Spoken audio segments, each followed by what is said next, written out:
Paz y bien, hermanos y hermanas, convivistas de la ciudad de Encarnación. Les saluda el padre Rodi Cantero en la persona del coordinador Toribio López y también en la persona de nuestro hermano Nelson Ledesma y su señora, que se habían puesto en contacto conmigo para poder realizar este pequeño video y así compartir con ustedes mi experiencia, mi conocimiento, mis reflexiones. Y bueno, es una alegría como siempre para mí dirigirme a ustedes en poder ayudarles en este caminar de la vida cristiana, en este hermoso movimiento que es el convivio. El hermano Nelson me había contactado y me había contado que iban a tener este encuentro y me ha pedido si podría yo hablar un poquito también de la perseverancia, ya que ellos van a profundizar mejor y bueno, para que yo pueda dar un poquito de inicio, ¿verdad? Y antes que nada tenemos que saber qué es lo que significa la perseverancia, ¿verdad? La perseverancia es la firmeza, es la constancia en algo, ¿verdad? En nuestra vida cristiana, por tanto, es la constancia y la firmeza en mantener nuestra vida de santidad, la que hemos recibido en el bautismo, ¿verdad? Para que cuando llegue el momento podamos justamente vivir en su plenitud, ¿verdad? Esta santidad en comunión con Dios nuestro Padre. Entonces, esto es lo que significa la perseverancia, ¿verdad? Y es un tema más que oportuno, teniendo en cuenta el tiempo especial, ¿verdad? Y único, la que nos tocó a nosotros vivir, que es este tiempo de la pandemia. Ustedes saben mejor que yo, ¿verdad? El golpe que trajo esta pandemia a los distintos ámbitos de nuestra vida, en el ámbito social, en el ámbito económico, ¿verdad? En el ámbito del trabajo, y también no es diferente, ¿verdad? En el ámbito de la vida religiosa, en la manifestación de nuestra fe. Hemos encontrado muchas limitaciones, muchos obstáculos, muchas dificultades, ¿verdad? Y entonces la perseverancia es el que nos ayuda o nos permite ir superando estas pruebas, estas tribulaciones, ¿verdad? Así como lo dice San Pablo en la carta, así como lo dice Santiago en la carta que escribe, ¿verdad? Escuchemos qué es lo que dice Santiago para poder a partir de ahí empezar la reflexión. Santiago en el primer capítulo, en el versículo 12, nos dice: feliz el hombre que soporta pacientemente la prueba, porque después de probado recibirá la corona de vida que el Señor prometió a los que lo aman. Entonces, esto es lo que nos dice a nosotros Santiago. ¿Y qué es lo que nosotros buscamos o cuál es esta promesa, verdad? Y lo que ya habíamos dicho justamente en la comunión plena con Dios nuestro Padre después de que hayamos pasado de esta vida a la vida eterna. Eso es lo que nosotros pretendemos y todo nuestro esfuerzo, todo lo que realizamos y justamente este encuentro de hoy, ¿verdad? Y esta charla que estoy haciendo es justamente, ¿verdad? Para poder fortalecer nuestro caminar con paso firme hacia la salvación, hacia la santidad. Entonces, Santiago nos dice a nosotros que la perseverancia consiste justamente en ir superando las pruebas. Hay dos realidades que atentan contra la perseverancia en nuestra vida cristiana. Uno es la abundancia, es cierto, por más que suena lindo, la abundancia, todos deseamos, todos queremos la abundancia, y en especial en este tiempo, ¿verdad? A muchos la abundancia le ciega, ¿verdad? Le abruma la mente y el corazón, y se olvida de Dios. O sea, piensa de que todo lo que tiene es gracias a su esfuerzo, gracias a su lucha, ¿verdad? Y no tiene en cuenta de que también la gracia de Dios actúa, ¿verdad? La providencia de Dios actúa. Entonces, esto nos lleva a nosotros a una vida relajada, ¿verdad? Una vida relajada que nos impide a nosotros orientar nuestra mente, nuestro pensamiento hacia Dios, ¿verdad? Y por tanto, nuestra vida cristiana es una vida cristiana, digamos así, tranquila, sin esfuerzo, light, ¿verdad? Como se dice, ¿verdad? Y la otra experiencia es la experiencia de los obstáculos, ¿verdad? Así como lo menciona Santiago, y no solamente Santiago, sino que también San Pablo. San Pablo decía, ¿verdad?, que la vida cristiana no es una carrera de velocidad, sino que una carrera de resistencia, ¿verdad?, de mantenerse firme. En los dolores, en los sufrimientos, ¿verdad?, la tribulación, los obstáculos, es motivo también de abandonar la carrera, ¿verdad?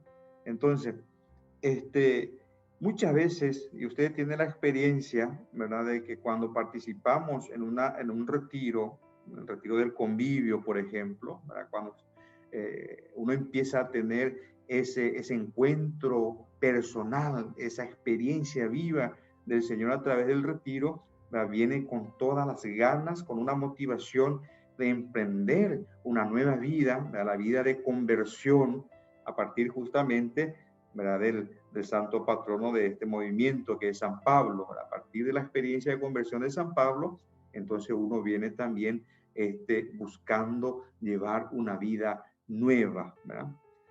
Pero viene y se encuentra a veces con las primeras dificultades, ¿verdad? Con las primeras dificultades que a veces le quiere llevar a renunciar todo, ¿verdad? Y ustedes saben que la vida la vida comunitaria, la vivencia de nuestra fe en comunidad cuesta mucho.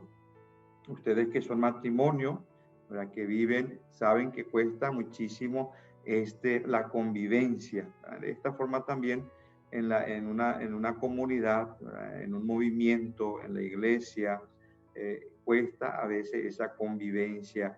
Y esto nos quiere también llevar entonces a renunciar a la perseverancia, ¿verdad?, o atenta contra nuestra perseverancia a la que hemos sido llamados.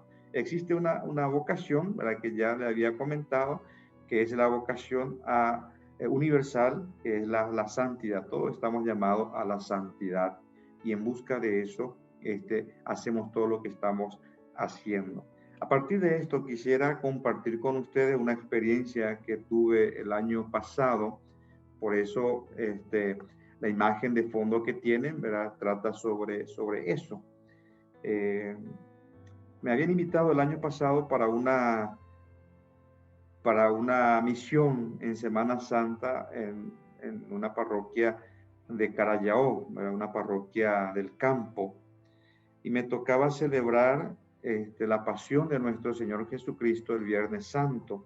Entonces el párroco me dice: hermano, no es necesario que te prepares mucho porque no va a venir mucha gente. Entonces yo me he extrañado, ¿verdad? Le digo: ¿y eso por qué? Y me dice: lo que pasa es que a la gente no le gusta el sufrimiento, no le gusta el dolor, no le gusta ver a un Dios aparentemente fracasado, a un Dios muerto, entonces prefiere no ver o no mirar la cruz. Entonces para muchos la cruz es símbolo de sufrimiento, de dolor, ¿verdad? Pero para otros, como dice San Pablo, es signo de salvación, porque a través de la cruz hemos recibido nosotros la gracia de la redención y la posibilidad nuevamente de ser llamados hijos e hijas de Dios adoptivos, ¿verdad? Entonces yo le dije, y bueno, me retiré para prepararme y me preguntaba, ¿verdad?, ¿cómo yo puedo lograr de mantener firme mi fe en Dios, mi fe en nuestro Señor Jesucristo, en el dolor, ¿verdad? En la figura de la cruz. Y entonces empecé a leer el relato de la pasión y me fijé en dos personas. Uno de ellos es Juan, el discípulo amado, ¿verdad? El apóstol Juan. Juan conoció a Jesús desde el comienzo de todo. Incluso él fue uno de los primeros en ser llamado en el seguimiento a Jesús para conformar el grupo predilecto de Jesús, ¿verdad? Y Juan vio a Jesús haciendo milagros, vio a Jesús multiplicando los panes, sanando a enfermos, expulsando demonios. Era uno de los que estaba ahí en el momento de la transfiguración. O sea, Juan conoció a Jesús en la mejor faceta de su vida, haciendo milagros, siendo un Dios poderoso, un Dios presente. Pero no solamente conoció en esa etapa, y en esa etapa, ¿verdad? Para nosotros, no es difícil reconocer a Dios, al Señor como nuestro Dios, como nuestro Mesías, como nuestro Salvador, ¿verdad? Cuando todas las cosas están bien, cuando el Señor actúa a nuestro favor, bueno, no es difícil llamarle Señor mío y Dios mío, ¿verdad? Pero Juan no solamente conoció esta etapa de Jesús, también conoció la peor etapa de Jesús, ¿verdad? Porque fue el único que permaneció al pie de la cruz, ¿verdad? Entonces él vio todo este proceso de sufrimiento, todo este proceso de la pasión de nuestro Señor Jesucristo. Vio cómo se burlaban de él, vio cómo lo maltrataban, lo golpeaban, cómo soportaba el peso de la cruz, el dolor de las espinas, vio cómo le despojaron de todo, de su ropa, de la persona que más amaba, que era su madre, se despojó incluso de su espíritu. Entonces, y ese sufrimiento, y a pesar de ese sufrimiento, Juan no pierde, ¿verdad? No pierde la fe en él. Él siempre mantiene esa fe de que Él es nuestro Mesías, que Él es nuestro Salvador, ¿verdad? Entonces, no solamente en las buenas situaciones, sino que también en las tribulaciones, en el sufrimiento y en el dolor, tenemos que ser capaces de poder reconocer a nuestro Señor Jesucristo como nuestro Mesías, nuestro Salvador, ¿verdad? Pero había otro personaje, la que nosotros llamamos el ladrón arrepentido, ¿verdad? Que está ahí, que nosotros podemos ver en la imagen de fondo. Este ladrón arrepentido, ¿verdad? No le conocía a Jesús como Juan. Podemos decir que le conoció a Jesús media hora o una hora antes de esa imagen que vemos nosotros, de esa realidad del crucificado o de la muerte del Señor y de su propia muerte, ¿verdad? Solamente vio a Jesús soportar o cargar la cruz, ¿verdad? Así como él también cargaba, solamente le vio a Jesús en el sufrimiento y en el dolor. No vio a Jesús triunfante, ¿no? A un Jesús con poder, a un Jesús milagroso como lo vio Juan, ¿verdad? Simplemente vio la peor faceta de Jesús, ¿verdad? Vio el sufrimiento de Jesús, los maltratos que le daban a Jesús. Pero a pesar de todo eso, dice el Evangelio que este hombre le dice al Señor: Maestro, acuérdate de mí cuando estés en tu reino. ¿Qué significa eso? De que le reconoce a Jesús como el Mesías, como el Salvador, ¿verdad? Pero ¿de dónde le sale eso? O sea, ¿de dónde sacó eso ya que solamente le dio a Jesús en el peor momento? O sea, en el sufrimiento, en el dolor, ¿verdad? Entonces, en la muerte. ¿De dónde sacó eso?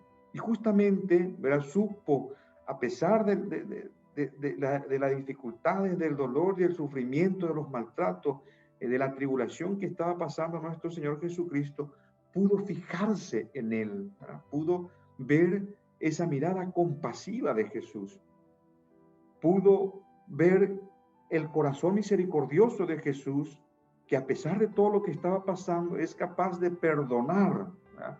Perdónalo, Padre, porque no saben lo que hacen. que a pesar de que le despojaba de todo lo que tenía, de su ropa y la persona que más amaba, que era su madre, ¿verdad? Incluso él se despojó de su espíritu entregando al Padre, ¿verdad?